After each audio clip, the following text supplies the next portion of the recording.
Join us as we discuss Halo Wars on the next episode of the Time Hop Podcast.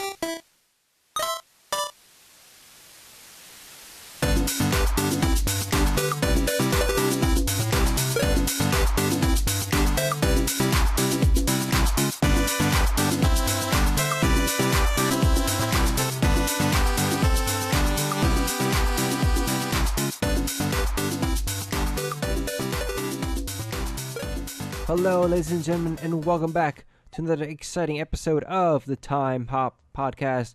I'm your host, Dave Lozada. I'm joined with Lindsay Schubert. Hello. And Tim Ronan. Hey everyone, what's up? In case you don't know, the Time Hop Podcast is the podcast that plays games of the past to let you know if they're worth playing today. Today's episode is all about Halo Wars, which released on February 29th, 2009, exclusively for Xbox 360. Before we get into that, how are you guys doing this week? Lindsay, how are you doing? Now I am moving in about 12 days. So March 12th. I just bought the airline ticket yesterday. And, well, besides that, I'm just trying to read a bunch of manga, play through games, so I won't have to play through those games after I get to Jersey. And also with the manga, I want to donate like all the manga before I go, so that's less packing I have to do. I also came up with some cool ideas for like building myself up, my brand and such. So cool. Those are in the works. That sounds very like you're being very productive and busy, which is also very cool. Congratulations on deciding on your date, and the end is in sight, and you must be very excited. So I look forward to you being within the tri-state area, and I hope that everything goes smoothly.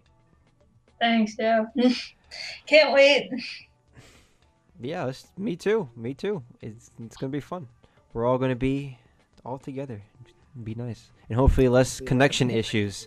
Yeah. For the podcast. We'll see how that goes. All together in very different places. Exactly. Sure.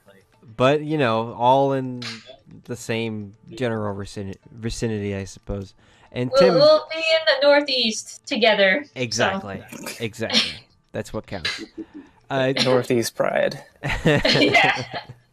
I don't know what to be so proud about, but Tim, how are you doing this week? I'm alright. Just trying to think of things I've done with my life. I watched an anime. Oh yeah, what anime? It's like sort of side spin-off thing of Sword Art. Gun Gale Alternative, or whatever it's called. It was on Netflix. Okay. I watch anime every now and then, but I don't know. It's one of those things where it's like you can only handle so much of it at once, maybe. But yeah, I know what you mean. They get weird. Yeah, the weird one's the best, though. Not when it's like, oh, hello, 10-year-old who has like nothing on. That's weird. That's just, I guess, part of the magic of Japan, I suppose. The magic of Japan. The magic of Japan. Pedophilia. That's why everyone looks so youthful, because they want to blend in, I suppose. Anyway, yeah, no, I agree with you. Anime is, I can only contain, I love anime, but I can only handle it in small doses. I only watch like maybe one or two shows at once. It's also like a time thing, because I just can't dedicate that much time into anime. It's just, because it's long. And they're usually anime, you gotta really pay attention because subtitles. Yeah, I mean it's long, and there's not much you could I don't know. There's not from my perspective. I can't like take a lot all at once, but you know, Yeah. Like it's personally, cool. I haven't watched anime in a few months, and that was when I was reviewing anime. So, but I love watching anime. It just, yeah, it takes time. Yeah, yeah. And right now I don't have the time to be quite honest. All right, very cool. Glad to hear that you guys are doing well. How are you, David? How am I? I'm very tired. Today was a very busy day at my day job, and I went to New Jersey and here and there, and I met with a really big client, and this guy is like, he has these $1 million buildings all over the place, and it's just a lot of work and a lot of writing. I've been writing a lot. Just keeping busy, trying to sleep when I can. uh, you know, and that's really it. Just staying alive. I guess that's what most people in New York City are trying to do. Just trying to stay alive. So. Yeah, that sounds accurate. Yeah, you'll be very accustomed to that lifestyle, I suppose, Lindsay, if you ever get a job here in New York, or if you plan to. So. I really want to. Yeah, we'll see how that goes Yeah, too. yeah. You might join. You might know what it's like. So. Yeah. Yeah, the Uh, grind. the grind. That's right. That's the grind. But you know. Speaking of the grind,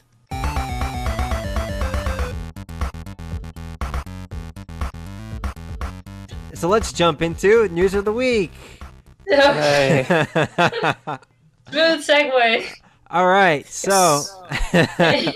since Tim just mentioned grinds, that just perfectly segues into Anthem, EA's latest release, EA and BioWare's latest release. It's been out for a week now, and lo and behold, it's actually selling pretty poorly. Hey, I wonder why. It's only got like a 60 on Metacritic. So actually, Worse than Andromeda, right? uh, I think it's on par with Andromeda. I didn't look that up, but this speaking from a sales perspective, yes, it is worse than Andromeda. In the UK, which is a not the worldwide market, but it's pretty indicative of global sales. Anthem sold half as many copies as Mass Effect Andromeda did in its first week within that country. To put things in more perspective, like in a competitor, like a looter shooter type of genre, it only sold about 25% of what Destiny 2 sold in its first week in the UK. So that's not good. BioWare is probably not. EA, above all, is probably not very happy. BioWare is clearly. I mean, they seem committed in the game, but there's really not a lot of incentive to turn things around. I don't know.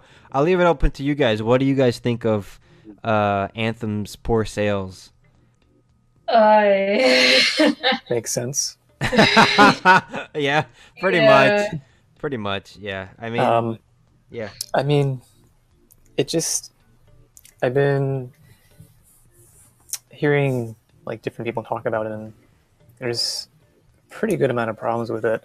It seems like one of the major ones is like, so it's a looter shooter, right?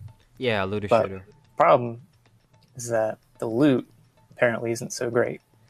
And it's like, for one thing, it's like obscene to try and craft like some of the masterworks, which it's their term for legendaries. And even like the appearance of them, they don't look very unique to other weapons. So like your super legendary thing can look like your super common thing. Whereas in like Destiny, as an example, all the legendaries have their own unique models and like different, like they might have like little Tesla coils on the side or whatever. And there's you can get invested in that kind of thing. It's like, oh, this gun's super cool and I like it because it shoots flaming skull people or whatever. And you can get attached to that. Yeah. Well, also, I guess the stats like that, like whenever you get a weapon, the stats are rolled randomly, which is nothing new, but they didn't really balance that. So you can sometimes get a stat modifier that isn't compatible with a weapon because like it does like physical damage or something, but like that gun doesn't do physical damage or something. Or there was even, I saw this one guy who got this modification that did like plus 0% like flame damage or whatever. So it's like, oh great, so it doesn't do anything because it does 0% of this thing. So Oh yeah, I there's saw just that too. lots Yeah, of problems with that. I saw that actually in Angry Joe's review of it. Yes, that's what I was referring to that. That's what you're talking about. Wow. Yeah. I mean, it's really terrible. Like, I mean, the fact that, like you pointed out perfectly, Tim. But like, the guns really do look the same, aside from a little bit of color variance. From what I think they're called vinyls. It's Yeah, they're terrible. I mean, they're surprisingly terrible because this is BioWare that we're talking about, and they're known for really crafting, especially like in the Dragon Age games. Like these weapons they look different, they feel different, they have different stats. So it's just really odd. It feels like a different team is working on this. It's strange. Lindsay, do you have any opinions on Anthem? I mainly find it funny how we come back to Anthem literally every week, and gradually each week, the news about it is just worse and worse. Yeah, pretty much. I mean, as I've said before, like it looked good at the one E3, the premiere of it.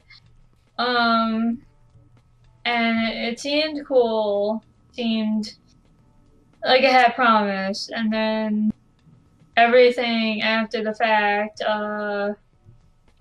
it's just disappointing, and I lost interest in the game. So, Yeah, I mean, I think we're all in the same boat here. It's just not very interesting to us, and I don't know. but that's okay because it'll get better later. It doesn't have to be good right now. yeah, it'll all be okay in a year, and then we'll all just act like nothing happened.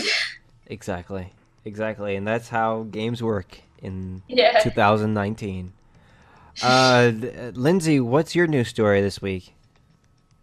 So I mentioned before that I love Overwatch. Well, I'd recently gotten a PC that's able to play Overwatch in the past year, so I've been playing it. So whenever they announce new heroes, I'm pretty interested. Finally, there has been some controversy, just a bit over Baptiste. It's pretty much like every other new hero lately. Like, how do you pronounce Baptiste's name? And I'm like, this is fucking ridiculous. But Oh, right, yeah, because they had Baptiste. like Brigitte, and they had Yeah. what was the other one? I was trying to figure out how to pronounce her name for like a month. Brigitte, really? Yeah, because like you could kind of go along the ways of saying like Bridget, but like Oh, I suppose, yeah. like loose G, more of saying like Brigit. Oh, Like that's kind of how it's spelled. So I see what you mean. I guess they're yeah, trying to like be like, I don't know, worldly and kind of incorporate. Oh, so how do you say? Is it Ash or Ashi, or I don't know. I always said Ash. it's Ash, right? Oh shit! No, I'm confused. Okay, well, sorry, didn't mean to derail your. It's fine. But part of that is like saying it's simple last names and everybody's saying them differently, and I'm like, this. Oh man, I'm But confused. that's beside the point. Like, Baptiste seems like an interesting hero. I didn't watch any gameplay or the trailer for him. But what I know is that he's Haitian, so it seems like he's the first Haitian part of the game, and now people want a black woman in the game. And it's like, okay, let's get to that. But like, people give some time to friggin' Blizzard. Mm-hmm. Um, Yeah, I it's not mean, the most important thing in the world that they add a black woman to the game, like ASAP or anything, but I feel like they need to, like they. This game is.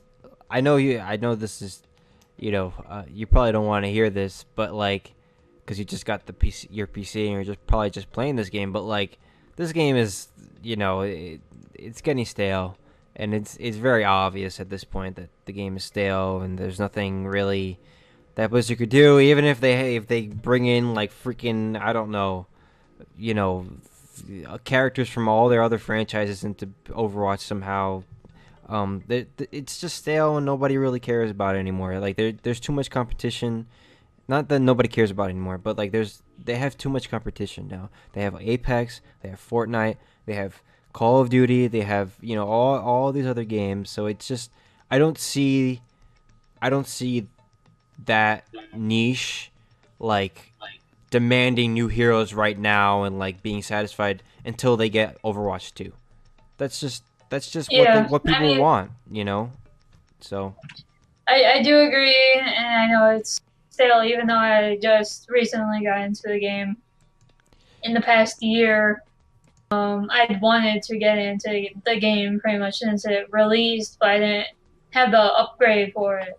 So, mhm. like, it is disappointing that it's become stale, and it also, of course, depends on the Overwatch community because there are so many negative, toxic people in the community.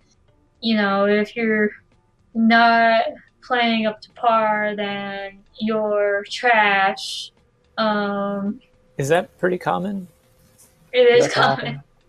Even Okay. in quick play, it occurs probably like one out of maybe 6 games if you're playing badly, maybe 5 games.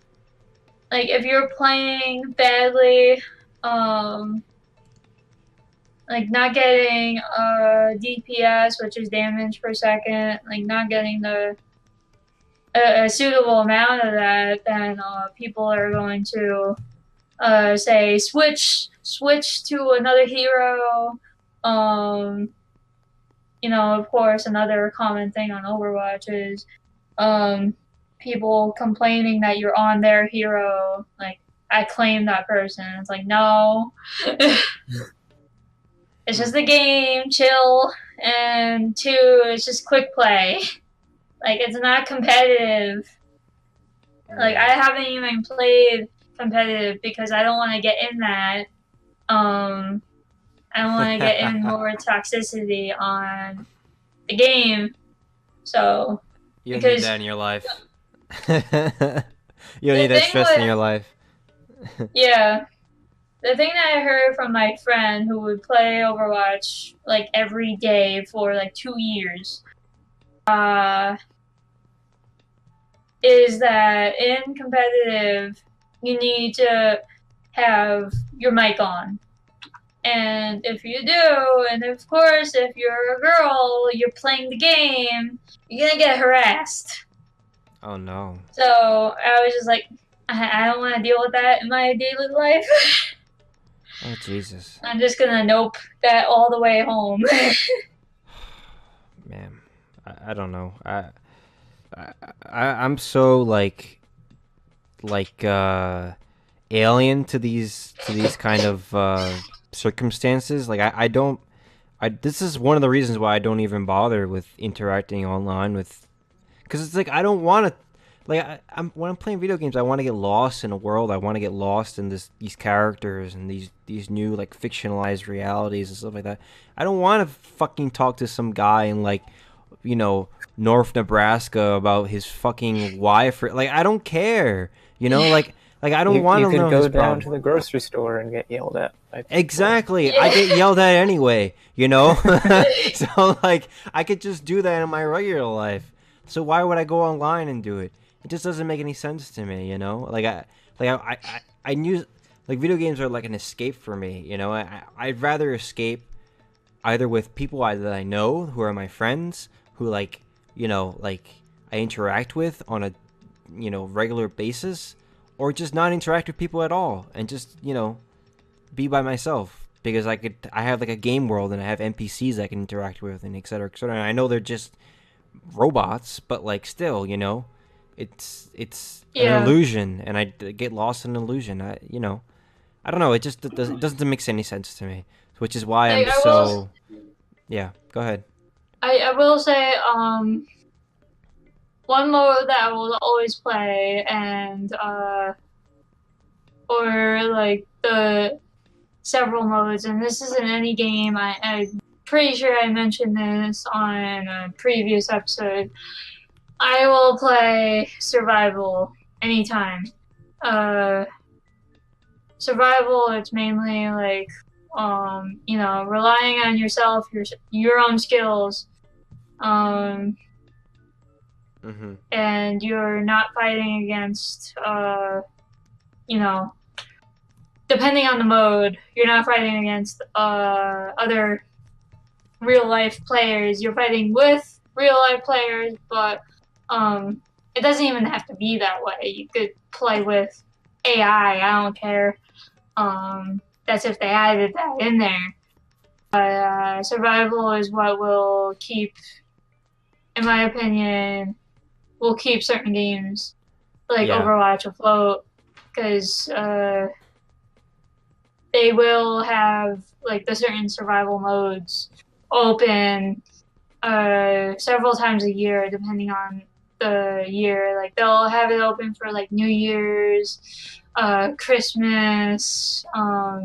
You know, it'll be like a special holiday event type thing that the world celebrates. So Overwatch will do it. And I think that's what, if it was more common, then I think it could keep it going better. But competitive is just killing the game, unfortunately. So R.I.P. Overwatch. Hopefully Blizzard does something to revitalize this brand soon. We'll have to see. I have a feeling with the new consoles coming out, they're gonna be making Overwatch 2 or announcing Overwatch 2 sometime soon. So Overwatchier. And I will say, for a Switch user, I hope that they bring Overwatch to Switch. It's possible. It is possible. Tim, what's your news story this week? Pokemon. The thing that happened. That's right. Yeah. So yesterday was the somewhat, wasn't it like kind of shortly announced there was going to be a Pokemon Direct? Yeah, the day before. A few days before or something. Yeah. So it was Tuesday. kind of a surprise. Yeah, yesterday was actually Pokemon Day in general. And they had a super brief little direct where they announced the newest main series Pokemon games for the Switch, which is very cool. I mean, I guess, you know, it's kind of like the first like main series entry for for a console, if you're not really counting Let's Go, Pikachu and Eevee. Yeah, so it's Pokemon Sword and Pokemon Shield. They showed off the new region, which looks like people are saying it's like the UK, or something like that. Yeah, cool. I posted that on my Facebook. They revealed the 3 new starters we'll be getting. and just brief little bits of gameplay. Looks like wild Pokemon battles are back, where they were absent from the Let's Go games. Yeah. So what are you guys? Latest thing. What are your starters? What are your favorite starters? I don't know yet. I think I might be leaning towards the Fire Bunny. Yeah. What about you, Lindsay? Every time I pick fire, so Score Bunny it is. Score Bunny. See, Plus, the bunny is super cute. I am the same camp as you guys. Like these. First off, I just want to say off the bat, these Pokemon are fucking ugly. Like these starters are just. I gotta disagree. I think the only starters I think were ugly were Gen 5. Well, yes, I agree with you there, but I also I agree that they were bad in Gen 5, but here it's like I like Gen 5. I don't know, man. I feel like they got some like guy from like DeviantArt to make these. Like they're terrible. I feel like there's always at least some kind of period of like, it looks so weird, and then some people it's like, okay, like some people eventually like, all right, I guess it's normal now. I guess so, yeah. I guess I'm in the mood, like I'm in the stage where I'm like, this is just too weird for me.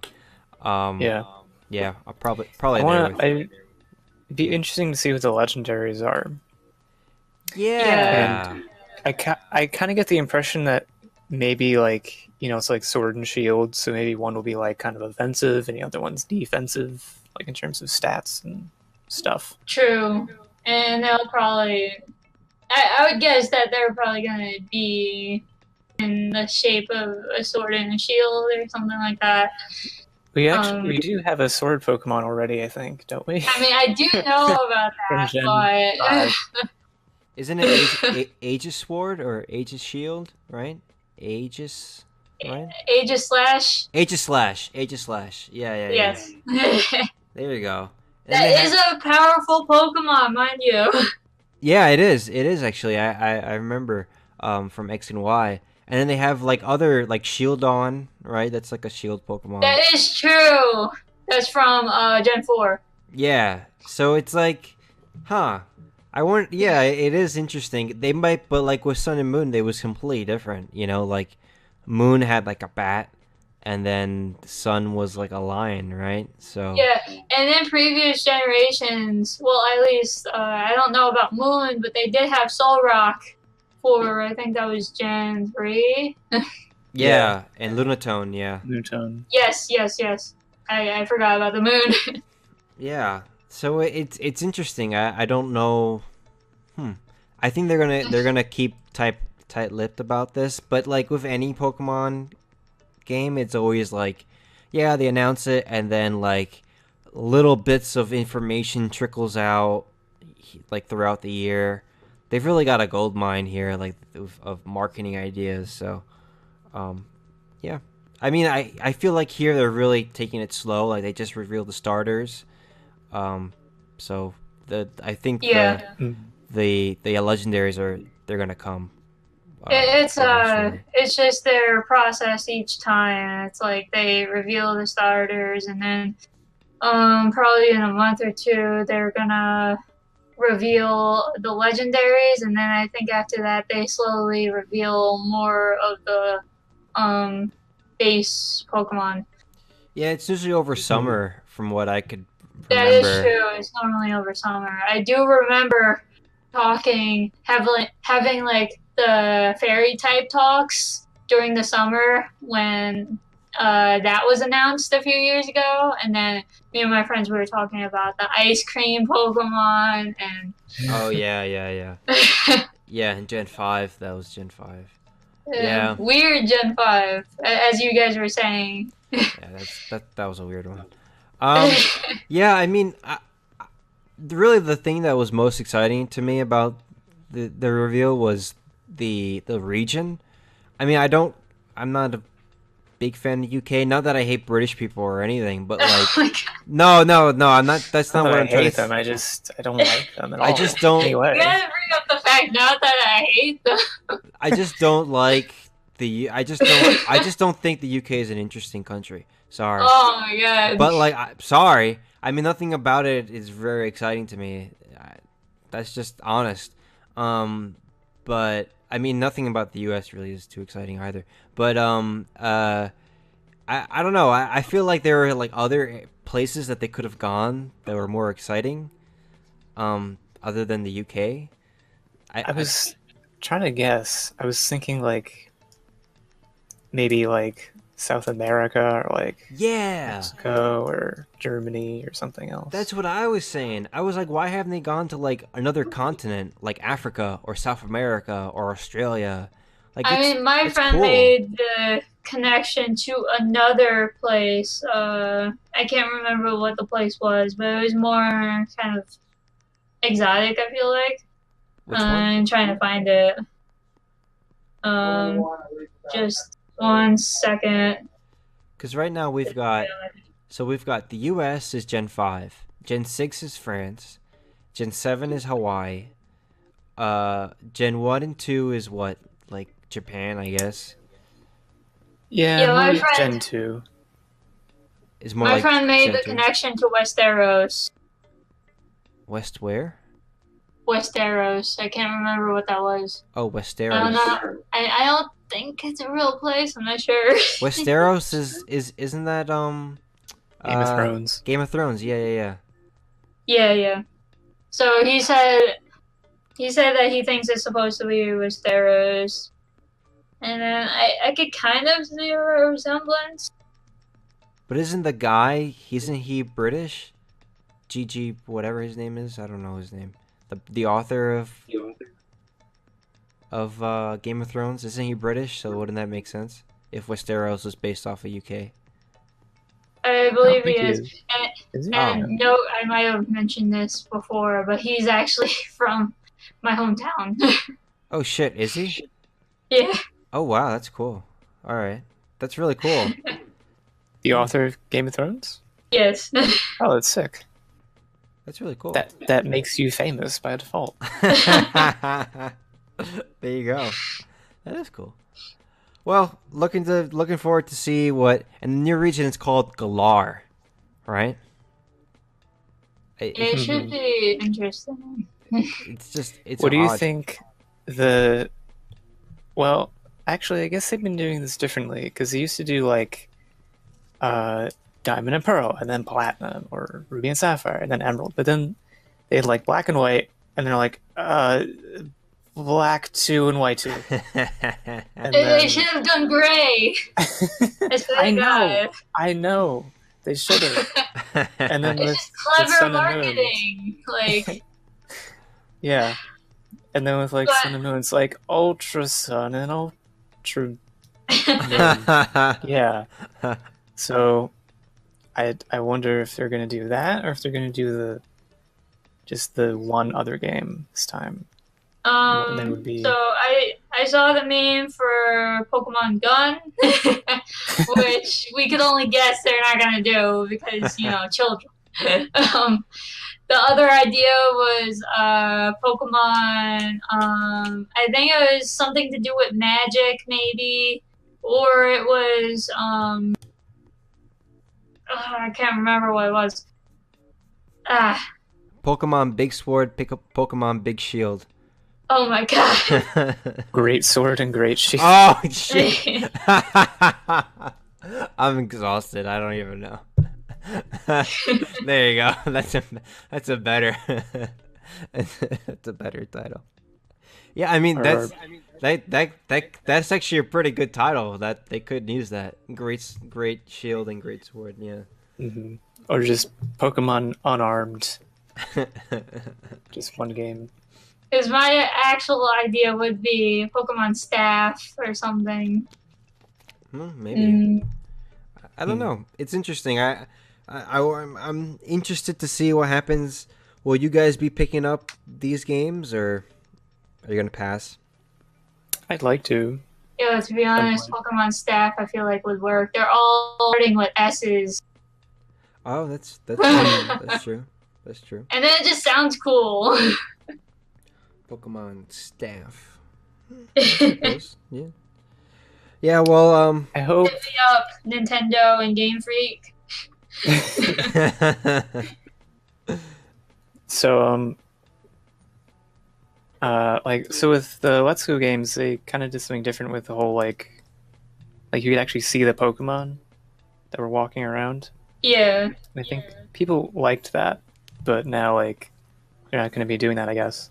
But I hope that they maybe find ways to like innovate and change the formula, because it's like, we're like on the 8th one now, so it'd be cool to like, because you're always the kid in the small town at the start, and then you go from here to there fairly linearly. I don't know. It'd be cool to see something maybe a little different. Yeah. And then like this one it looks even more linear than past game. Like I don't know if you guys saw the route. Yeah. It's literally just going up. Go up for your journey. Go up. I have to say, both the boy and the girl, their costume designs are really cute. I really like them. With the girl, the designs. The girl with the dress and the nice like little hat. I was like, oh, that's so cute. And the guy too, like he has like plaid, like his pockets are like plaid. It's like really cool. It's like, oh, it's so fashionable, and I really like it. Like I don't know, I feel like they always do get that so right. Like even with like Kalos and what was the other one? Oh, and the Hawaiian one. What was that region? The Alola region. Like they really do a good job with that. So, that was really good with Sun and Moon. Yeah, I really like the costume designs. Not so much the Pokemon, but the Pokemon could be hit or miss sometimes for me. But like the costume designs they're always pretty good. All right. I mean, I don't remember if it was in the most recent games, but my favorite part of Pokemon Diamond and Pearl was friggin' the competitions, the contests. Oh, that's right. Yeah, those are cool. Like dressing up your Pokemon, trying to get like good rankings, and then feeding them different berries. Like I didn't play any more of the game after that. That was just it for me. I didn't get the 4 other badges because I was just so sucked into contests. Yeah, and I think that was the last iteration they had that in. I don't think they ever featured it anymore, right? Yeah, I don't get it because it's such a fun feature. Like, why? I don't know. It's interesting. I guess people like they just stayed for the battles. They didn't think it was worthwhile. Yeah. Maybe they'll bring it back in these. Who knows? It seems very fast. Like the world too is like it's very like colorful and I'm thinking about the mines right now, like with the gems kind of in the mines. It's just really cool. It's very immersive. Like it, and then they had like shoot. What am I? I'm trying to speak words. The like the picture on the hill. How did the crop circle? Yeah, the crop circle. There you go. Thank you. I couldn't come up with the term. Yeah, the crop circle. And I felt like that was so cool. Maybe there's an alien Pokemon. Yo, they haven't done that yet, have they? Deoxys. Deoxys is alien. Yeah, a little bit with Deoxys. A bit, yeah. But not. Yeah. And then you had like some space themed Pokemon with like Unknown. Oh yeah, those are weird ones. Yeah. And then Giratina is kind of like it hops between like dimensions, right? So. That's true. Yeah. I mean, you have a lot of space Pokemon, but like alien. Yeah. Like aliens that we see in modern media. I don't think that we've really seen one. But what about like So Elgium? Elysium? Yeah, I Remember was that just thinking one? about that. The one with like I the don't know what that is. it's from It's like from Gen 5. Gen is it from Gen 5? Yeah, it's Yeah. really weird. It's a really weird Oh, one. It's like it doesn't have a face. It's like this block. It's like a humanoid shape, but it's also like a blocky. I don't know. It's just really weird. Um, yeah. It'd be kind of cool if, like, what if they had, like, kind of an less linear style, but, like, more of an open world kind of thing? But wasn't that like That'd be kinda I Alola? would be into it. Wasn't that like the last one? Was it? I don't know. I didn't play those. Oh, The last one, like Sun and Moon? yeah. No. It was like you had to go to this island, and then you had to go to this island. It was Yes. very limited. Oh, Like, That it'd be is how cool. it is. I guess to be, I mean, you know, obviously there'd be a lot to change there, but that'd be kind of the point. But it'd be kind of cool if you could be like, you know what, I'm just going to go all the way to this city where the final gym is. Because you can. Yes, You'll that's get what I was thinking. destroyed, but you can. That is what happened with Zelda Breath of the Wild. like, Mhm. like that excited people being able to go to Ganon like right off the bat and getting your ass kicked. That's what people loved about Breath of the Wild. So I think that would be really cool. Like, you know, go to different gyms like as you want. Yeah, exactly. Like, you know, That and would maybe be awesome. because maybe you don't have the right But Pokemon or starter or whatever, and you can like come back to it or whatever. the thing with that is causing strife within the community because so many people in the Pokemon community are like, you can't change it. It's stuck to one formula. And I do have a friend who feels that way, and I'm like, but it's like I agree with you on one hand, but on the other hand, like shit needs to change at some point, right? Yeah, I mean, it's easy to like stay with stuff you know you like, but there's stuff that you don't know that you like, probably. Yeah, it's like it could be really innovative, and like people could be really into it. I'm sure at the moment I can't think of anything that was like rebooted to become like a new franchise kind of in itself God of War. and like better.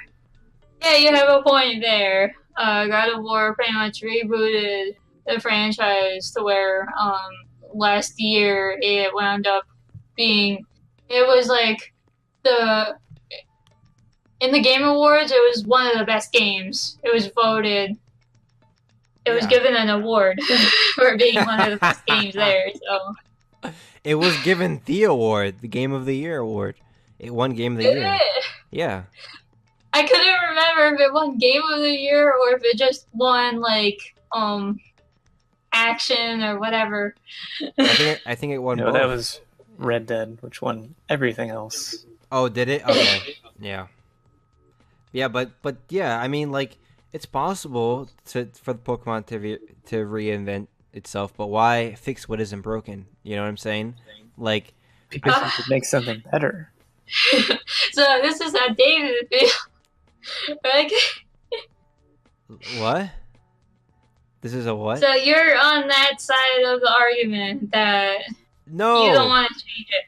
No. I'm not. Listen, I haven't played Pokemon for this exact reason because it's boring to me. Like it's the same thing over and over again. And I'm not on that side of the fence because it's like, why? Like I'm. It's different Pokemon, but like it's boring to me. It's the same. You know, it's the same goddamn game every 3 years. Seriously, and it's He's not wrong. yeah, and it's like I don't care, and you know. I feel like they do need to change, but at the same time, Sun and Moon was like the best-selling entry so far, and it's the same goddamn game as Pokemon Emerald. It's the same goddamn game as Platinum and you know and the Johto games and the Kanto games and everything else. So it's like, why? if they have the assets, it's easy for them to just port the assets over to the next generation, make it look a little prettier, save the money, and that's it. They don't have to innovate because they know they're going to make money anyway. Well, Just lazy. My goodness. Well, I'm thinking ergonomically We too. must save the money. We must. save the money. No, I mean, With- Nintendo has investors too, and like when they see that these, you know, the Pokemon Company, which is one of their biggest money makers, is gonna be taking risks and going to different directions, they get a little nervous, and as they should, because investors want money, you know, that's why they invest. So like, why worry them with changing up the formula, you know, when you just play it safe and guarantee them some money? I don't know, like I'm just trying to think from the perspective of business, but I agree with you guys in the creative aspect. Like, it's not fun. It's the same thing over and over again. So Okay, but I'll say that with friggin' Pokemon Sun and Moon, it did change things up, not like entirely, but it slowly went into a different like front. To where, you know, they didn't change things all at once, but it was also not entirely the same or any of that.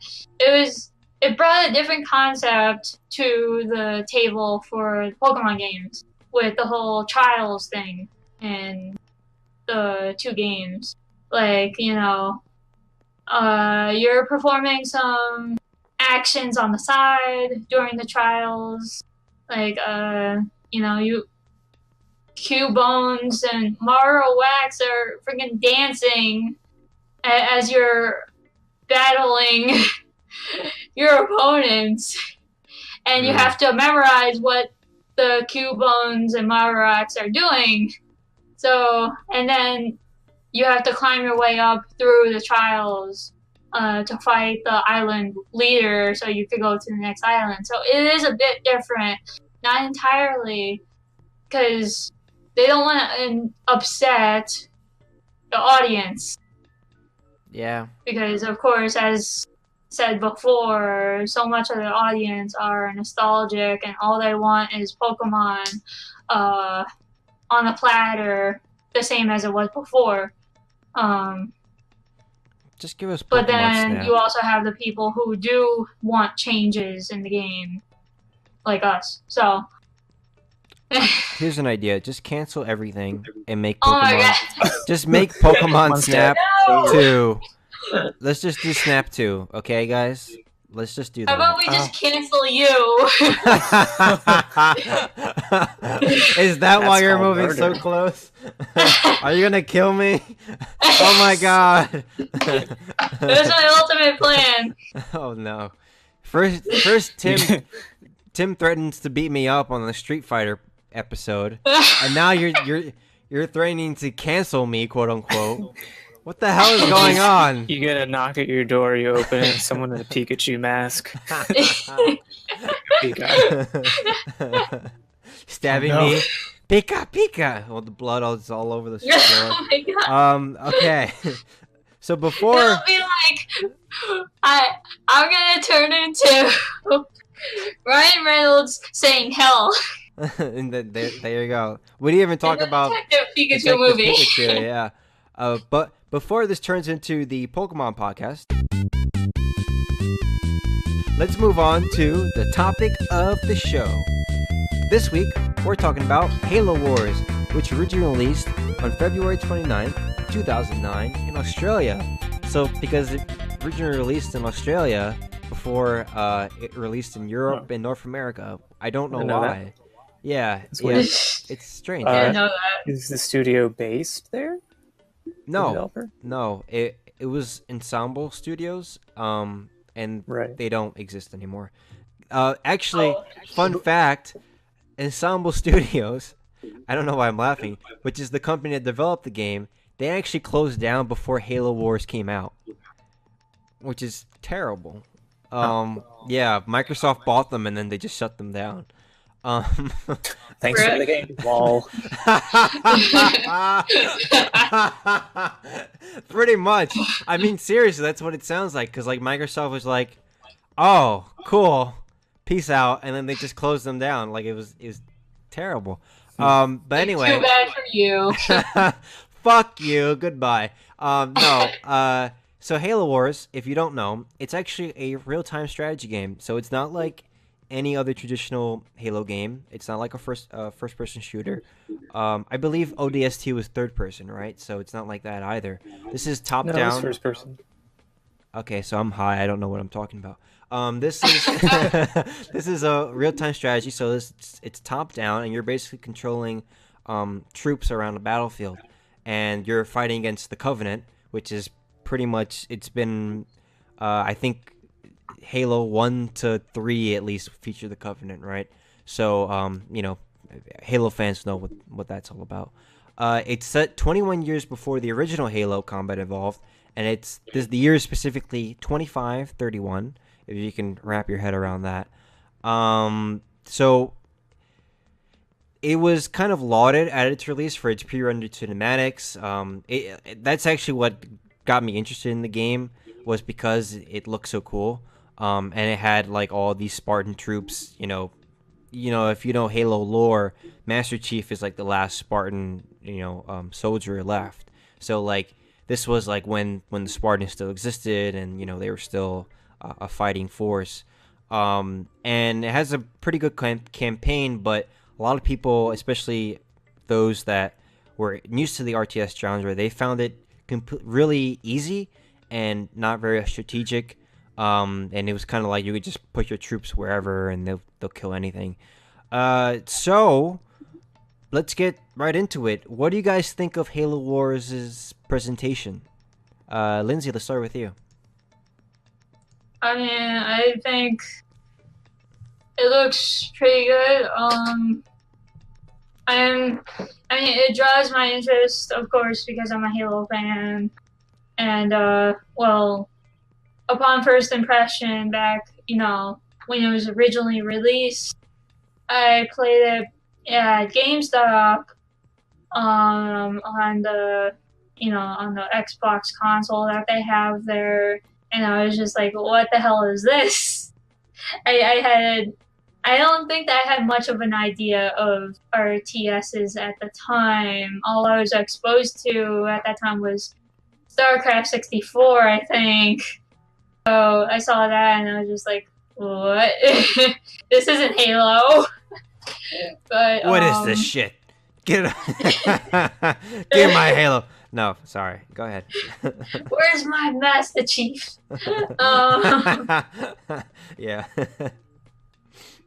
Like, it's nice to see at this point in my life being introduced to RTSs more frequently.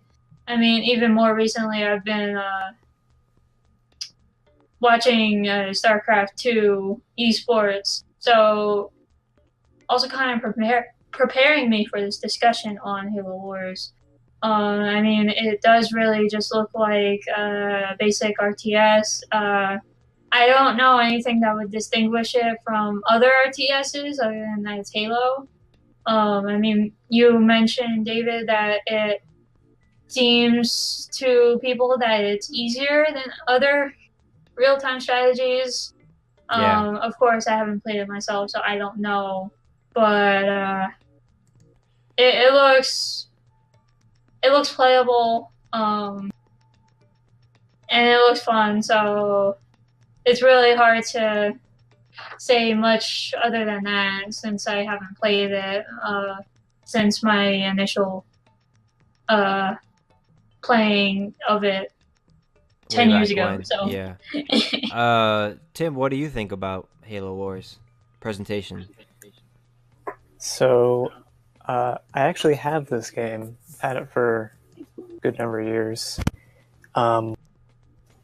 And it's been a while since I've played it. And whenever I would kind of think back on it, I'd be like, ugh, because I don't really like RTSs very much. But then when we were going to do this and talk about it on the show, I was like, oh, you know what? I think I might actually be into playing that. And even looking at some of the like missions and levels in the menu and starting to get going on, I was like, you know what? I think I actually am getting into this a little bit. I think the problem I have is like the multiplayer aspect of this kind of stuff, because that evolves into like this 5-dimensional game of chess that I don't know that I'm capable of playing. And that's just my little intro to RTSs, but specifically about the presentation, the cutscenes look pretty good. It seems like good fidelity there. I feel like the individual units that you can get, at least maybe like the infantry and stuff, they kind of look but I don't know. It's probably kind of purposeful because it's like a lot of things on the screen, I guess, so it's not like high fidelity or whatever. And the environments, they look okay, I think. Maybe not as good as the other Halo games, but again, it's kind of a different scape here. I think my interest kind of dips off when it gets into like the multiplayer kind of area, because I don't think I'm very good at that. Oh, Whoa, what happened? Did your did your roof fly off? What? It sounds like What your happened? house like blew down or something. What happened? oh my god. What happened? I don't know. Like, I guess What did you do? you breathed into the mic and like it just like something crashed. It felt like something crashed. Um, Oh.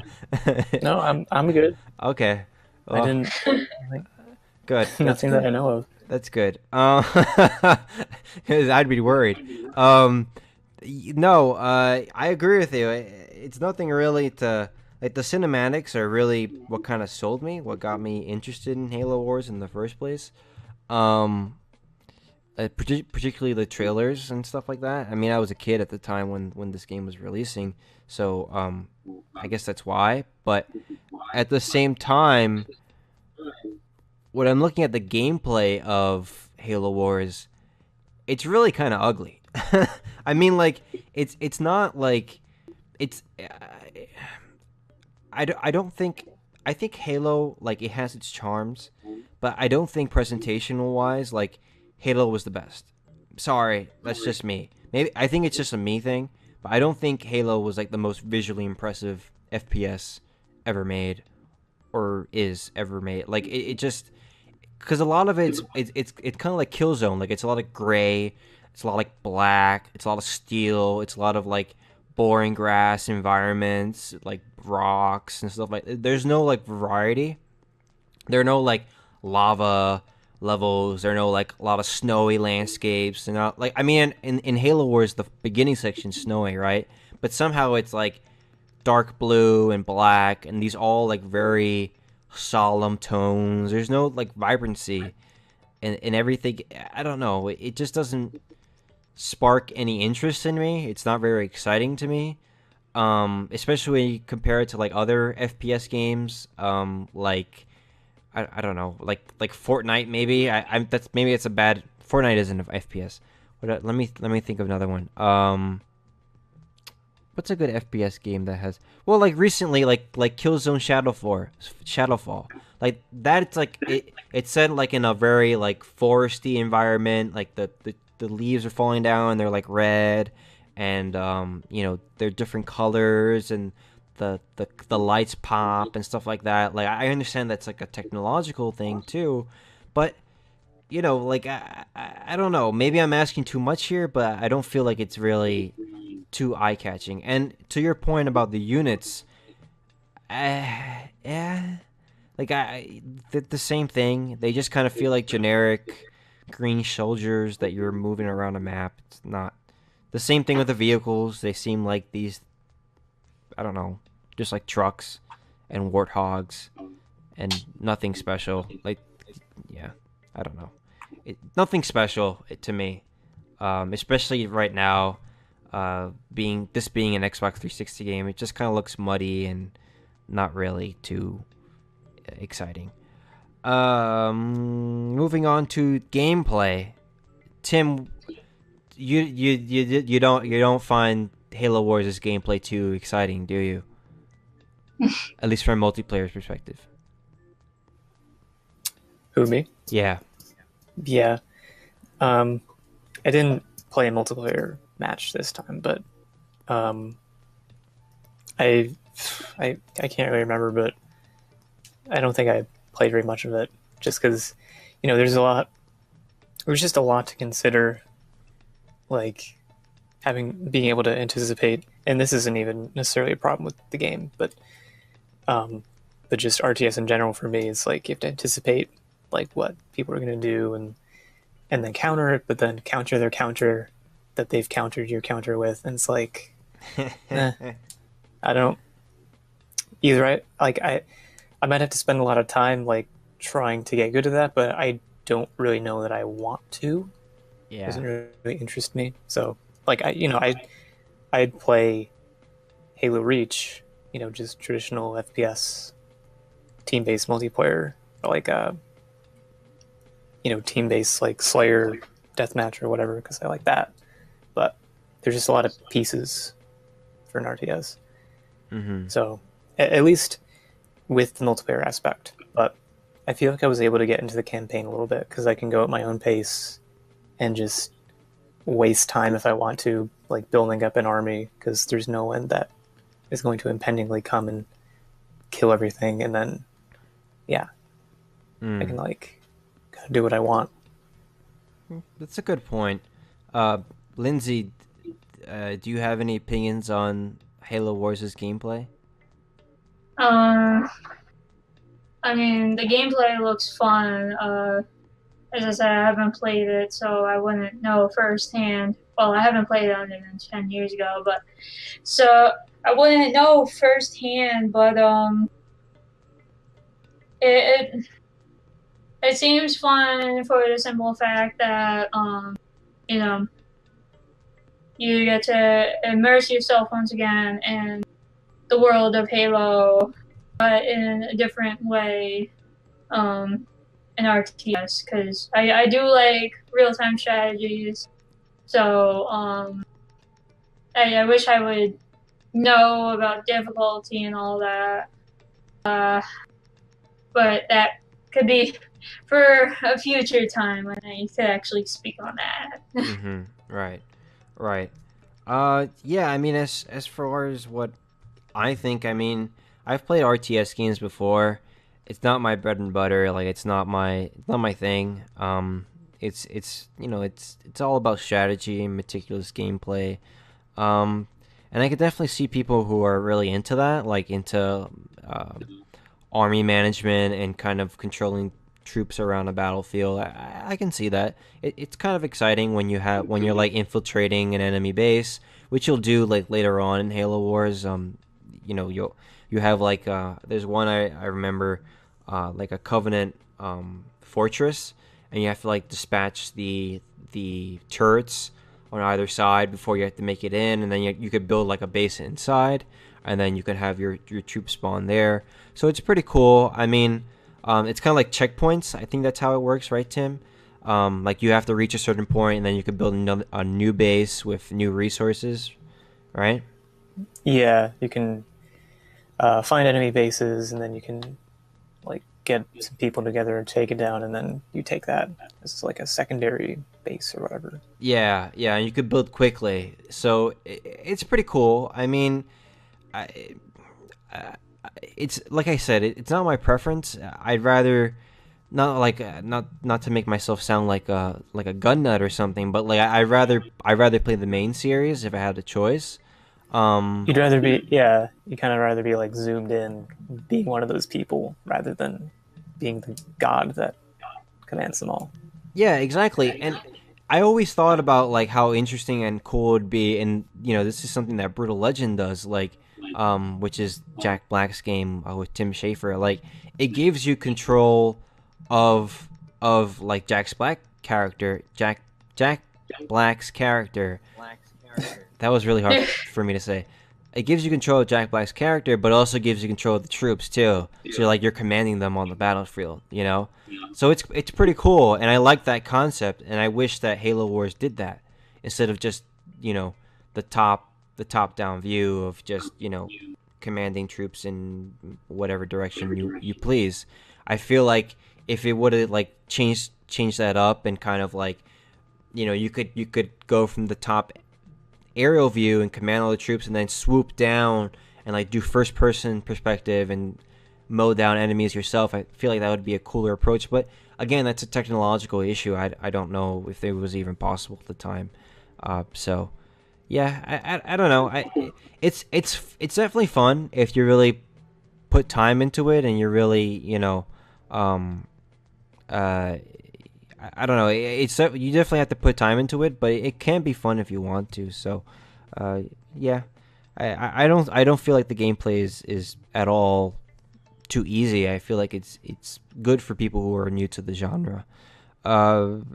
Sound design. What did you guys think of Halo Wars' sound design? Because it's really not too memorable to me. Tim, what about you? I honestly I didn't really hear much of at least like the soundtrack while I was kind of playing, I guess. But I like tried to bring up the video of like the OST on YouTube, so listen to a bit of that. But I don't know. I guess it's okay. I don't know if the reason I didn't really hear it while I was playing was because of what was going on, or if it was like too quiet, or if maybe it wasn't like super memorable, but not sure.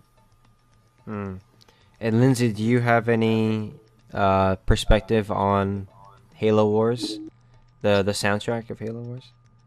Yeah, the soundtrack. I love the soundtrack, to be honest. Because I listen to the soundtrack like separate too, so I could get the full like range of it. There were some piano tracks in there that I really enjoyed. It seemed like really kind of like emotional pieces in there. But watching the game itself, like I watched a speed run as I normally do of it, and well, I didn't have the volume on for that, so that's why I did it separately to listen to the soundtrack. So I wouldn't know as for gameplay while the music is playing. I wouldn't know, but separately, I love the music. That's interesting that you bring that up, because I'm in Tim's camp. Like I really did not notice. If anything, it wasn't the soundtrack that stuck out to me. It was more of like the individual units talking and the on-screen action, the on-screen audio from like the troops and from the generals and et cetera, et cetera. I found that to be really annoying. And I guess that's why maybe I didn't pay attention to the music, because I was just listening to maybe the sounds of the troops going from to and fro and like saying get some and like all these dude bro things, and I don't know, I was kind of cringing at it the entire time. I didn't play this game from beginning to end.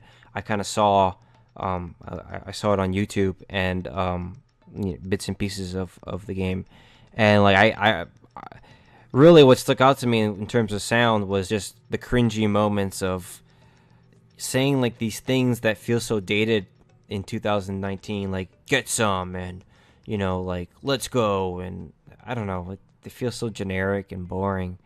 But hey, there must be something. If you really love Halo Wars' soundtrack, then they must fit that in. They must have fit that in somewhere. Or maybe we just weren't paying attention enough. So, yeah. Is it like orchestral scores, or is it? How how would you describe it?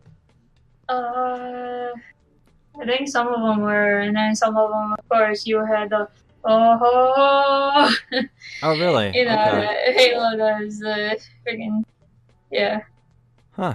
that Interesting. kind of orchestral, and then And then the regular. I think there might have been some others. Yeah. Interesting. Cool. So, what do you think of Halo Wars overall? Tim, what's your overall impression of the game? I think playing over the campaign, I feel like I said, I kind of feel like I could maybe get into that, and there's like different challenges you can do and side stuff, and of course different difficulties, and you can get like certain scores and get like a gold medal on the different missions, and I feel like I could maybe get behind that. I enjoy the Halo series. I like that sort of universe. Um, I might be more of a casual RTS type person. And then also to that effect, I wouldn't be investing a lot of time into the multiplayer. I also, since I don't really do many RTSs, I don't really know how this measures up with a lot of authority, like in terms of maybe how difficult or innovative it is in comparison to others. But I think personally, at least, I would enjoy doing the campaign, at least. Hmm. And Lindsay, what do you think of Halo Wars overall? I would say it's it at least good, looks like a good game. Um, I would definitely get it, definitely play it through the campaign. I mean, I would be interested in playing it with somebody on multiplayer, but might be more difficult to find somebody for that because it's such a niche genre, the RTS genre. So, Hmm. Yeah, I mean, I agree with you guys. Like, I feel like there are aspects of the game that just they don't hold up to 2019 standards. Like, I complained about the audio and I complained about the presentation before, but I feel like gameplay wise, like it does have this kind of satisfying loop, and it is very accessible to newcomers like me. Like, I'm not very, I'm not very experienced with RTSs, so like this would be something that if I did, happen to have the time and I wanted to invest, I improve my skills at RTS games, I would probably pick up Halo Wars and try to be good at it before I move on to something more intense. Like, I don't know, there were you remember those Wii games? Like, I think it's called Battalion Wars. Do you guys remember those games? yeah. Yeah, those were RTS games too, if I remember correctly. So like, instead of going to those games, I'd probably pick up something more familiar like Halo Wars, and then maybe move on to something like that. So yeah, I'd say it's something that if you're curious about the RTS genre, definitely look into Halo Wars. If you're not, if you're more of a casual player, just want to, play for an hour or so every now and then, you're better off finding excitement elsewhere. But if you want something that's more meticulous and strategic, then you'll probably find a lot in Halo Wars. So yeah, that about wraps up our impressions of Halo Wars. Thanks for joining us for this topic of the show. Next topic of the show is all about Super Metroid, which is, believe it or not, celebrating its 25th anniversary. I don't know why more people are not making a big deal out of it, because that's a pretty big game. It originally released for the NES back in 1994. Yeah, Tim, were you gonna say something? No, I was just thinking. Oh, yeah. I mean, yeah. Like, it's surprising that more people haven't thought about Super Metroid and the impact it's kind of had on the industry and how games today are very heavily based in Super Metroid's formula, and I feel like video games as a whole owe so much to what the game established. So join us next week for a very exciting episode. I'm very interested in talking about Super Metroid. Yeah, thank you again.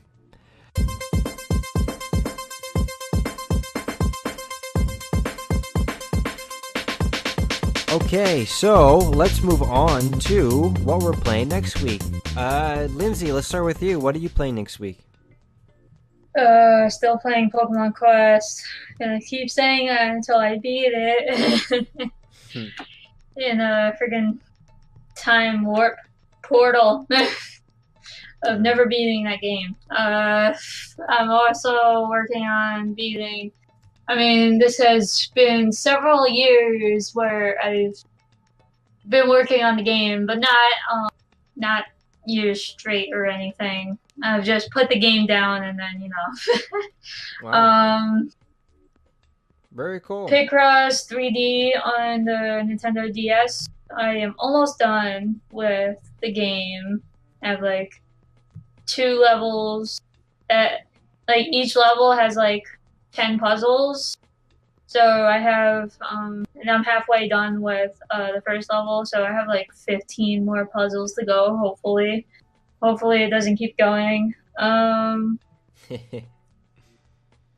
think I'm also gonna stream Super Mario Party tonight, and I decided to temporarily give up on speedrunning Tony Hawk's Underground 2 because the game is pissing me off, so I'm gonna go back to Tony Hawk's American Wasteland. I think that pretty much covers what games I'm playing. What about Super Monkey Ball? It calls you. That, I mean, I want to speedrun more of it, but I also have committed to speedrunning the Tony Hawk games first.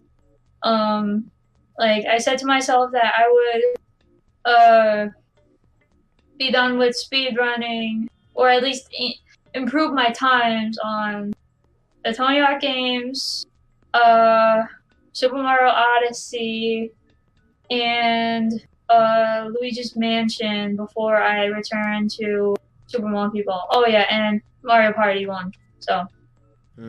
Understand. That's very understandable. You gotta get the Nintendo games in your repertoire. Yeah. And Tim, what are you gonna play next week? I've been possibly thinking about giving in and trying out Apex. Oh, interesting. I don't know. I mean, obviously, people are talking about it, and I honestly have not done. I've done barely any battle royale stuff.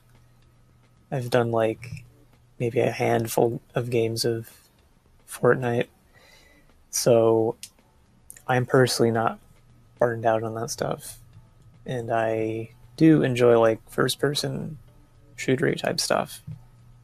And I also have not played a multiplayer game in a while. Like team-based kind of stuff where you're competing against other people. So might try that. Yeah, that sounds like a good idea. I mean, it's popular, and that's what all the cool kids are playing now. So yeah, why not? I'm very cool. So you are very cool. You are. I envy you. I really do.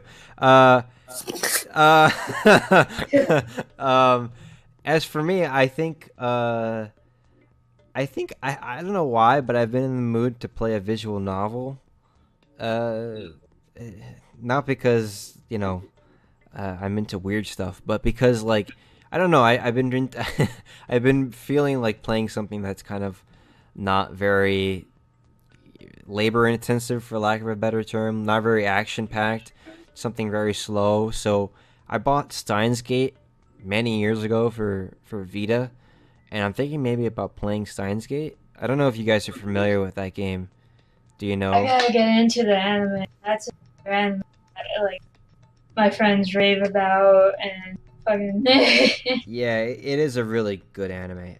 But I've never played the game, and it's been localized. It's in English, so I've always been interested in it. I've never taken a crack at it. I think it's still in the plastic actually, so I might have a go at it and see if it's to my liking.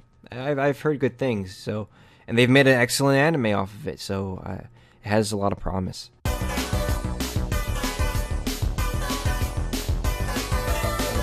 Alright, so that about wraps it up for this episode of the Time Hop Podcast. Thanks for joining us, everyone. I'm David Lozada. You can find me on Twitter at XenoCreator125. Lindsay Schubert's here. You can find her on Twitter at InfanRedYoshi. And of course, Tim Ronan's here, writing articles on Keen Gamer, as he usually does. Thank you again, everyone. See you next week as we discuss Super Metroid. Bye! Bye. But